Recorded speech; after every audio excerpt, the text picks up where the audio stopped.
दीदी आज प्रधानमंत्री बिहार आ रहे हैं 3 दिनों के अंदर दूसरी बार। और देखिए आज एनडीए की लहर है बिहार में। देखिए 4 तारीख को तो हमने देख लिया, सुन लिया, दामाद के लिए वोट मांगे तो परिवारवाद तो उनके मुद्दे से गायब हो गया। अब नवादा आ रहे हैं तो भाषण देने दीजिए, उसके बाद फिर हम लोग रिएक्शन देंगे। लेकिन एक चीज मैं बता देना चाहती हूँ कि आपके माध्यम के द्वारा बिहार की जनता को और देश की जनता को कि इनके पास कोई मुद्दे नहीं है, मुद्दा विहीन ये लोग चुनाव लड़ रहे हैं। वहीं आप देखिए कि इंडिया गठबंधन के पास बहुत सारे मुद्दे, हम मुद्दों पे चुनाव लड़ रहे हैं। हम रोजगार सृजन करने की बात कर रहे हैं, 30 लाख रोजगार सृजन करेंगे। हम किसानों की एमएसपी लागू करेंगे, उनकी आय डबल करेंगे।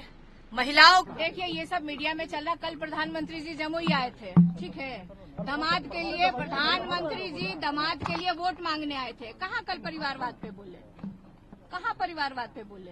तो ये मीडिया में परिवारवाद, आपको भी पता है, हमने लालू जी ने अपना सारा लिस्ट जारी कर दिया, तो ये बेमान्य है।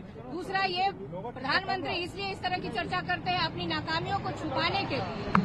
जो देश में महंगाई है, बेरोजगारी है, बहुत सारी चीजें जो है उसको छुपाने के लिए इस तरह की बात करते हैं। लेकिन देश की जनता और खास तौर पे बिहार की जनता इनको बहुत अच्छे से समझ गई है और सही समय पे मुझे लगता है कि वो अपना जवाब देगी।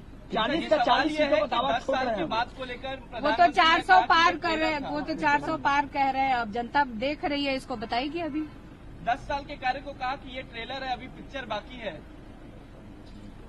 ऐसा कुछ नहीं है, मुझे लगता है ऐसा कुछ नहीं है। वो सिर्फ जनता को भरमाने के लिए और उनको बलगाने के लिए इस तरह की बात करते हैं।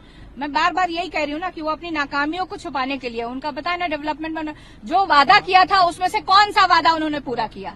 15 लाख सबके खाते में आएंगे, बेरोजगारों के लिए कहा प्रत्येक वर्ष 2 करोड़ नौकरियां देंगे। तो किसको नौकरी मिली है? किसको नौकरी मिली है? हमने तो बिहार में करके दिखाया है, हमें मौका मिला, जो हमने वादा किया था उसको पूरा करके दिखाया है। 17 महीने में जो हमने काम किया, मुझे लगता है कि आजादी के बाद इस तरह का कोई काम ही नहीं हुआ था। जितने नौजवानों को रोजगार मिला, यहाँ पे रोजगार कहने का मतलब सरकारी नौकरी। लालू जी पर भी सवाल खड़ा किया, कहा कि जो जमीन के देखिए लालू जी के ऊपर 90 से सवाल खड़ा करते आए हैं लोग, आगे भी करते रहेंगे। लेकिन जनता हमारे साथ है और हमारा कुछ भी नहीं बिगाड़ पाएंगे। इस बार की फाइट कैसे देखती हैं पाटलिपुत्र में? चुनाव तो चुनाव होता है, बहुत उम्मीदवार लड़ते हैं, सब लोग अपने लिए अच्छा बोलते हैं। लेकिन मैं यही कहूंगी 10 साल में उन्होंने किया क्या है क्षेत्र के लिए? क्या किया है? जाते हैं वहाँ पे क्षेत्र में, किया क्या है? एक अपनी उपलब्धि तो गिना दे मुझे क्या गिना दे? जनता को, जनता पूछ रही है अब उनसे, जाए क्षेत्र में जवाब दे जनता को। एक सवाल, बीजेपी का आरोप है कि रोहिणी आचार्य ने राबड़ी जी के सिक्योरिटी गार्ड्स का मिसयूज किया, क्या कहेंगे इस पर? नहीं, इसकी मुझे जानकारी नहीं है, मुझे इसकी जानकारी नहीं है। आप कहेंगे तो इसकी पूरी जानकारी लेके हम आपको बता देंगे, पर्सनली आपको बता देंगे। देखिए, हम यही, लालू जी हमेशा यही कहते आए हैं कि देश खतरे में है, संविधान खतरे में है।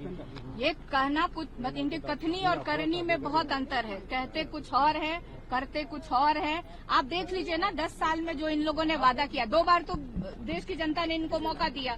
इन्होंने क्या किया है देश के लिए? इन्होंने क्या किया है? हम मतलब डेवलपमेंट के लिए उन्होंने क्या किया है? बेरोजगारों के लिए क्या किया? जो अपना ही वादा किया हुआ इन्होंने पूरा किया है। बेरोजगारों को 2 करोड़ प्रत्येक वर्ष नौकरी दी है। हमें तो मौका मिला, हमने करके दिखाया है। हमने जो वादा किया था उसको करके दिखाया है। 10 लाख सरकारी नौकरी का वादा किया था, उसमें से हम लोगों ने करीब 4 लाख 4.5 लाख नौकरियां दे करके दिखाई है। तो जनता इसको देख रही है और अपनी नाकामियों को छुपाने के लिए ये लोग तरह तरह के हथकंडे अपनाते हैं। और लोग अब इस मोदी जी के डिजाइन को बहुत अच्छे से समझ चुकी है और सही समय पे वो अपना जवाब देती है। ये वीडियो ने यही वीडियो का मैं कह रही हूँ, वही कह रही हूँ कि ये देश खतरे में है, संविधान हमारा खतरे में है। लालू जी इसके लिए मुझे लगता है कि 14 से बोल रहे हैं कि ये प्रधानमंत्री देश के लिए सही नहीं है। जिस तरह से महंगाई बढ़ी है, 5 किलो आप चावल दे करके आप मैंने बंधुआ मजदूर बना लिए हैं। क्या नहीं मिलता था? राशन क्या मतलब पुरानी सरकार जब से देश आजाद हुआ राशन मिलता था। राशन में क्या क्या नहीं मिलता था? चीनी मिलता था, तेल मिलता था, सूजी मिलता था। और गांव में अगर किसी गरीब परिवार में लड़कियों की शादी होती थी तो उसका कोटा अलग होता था।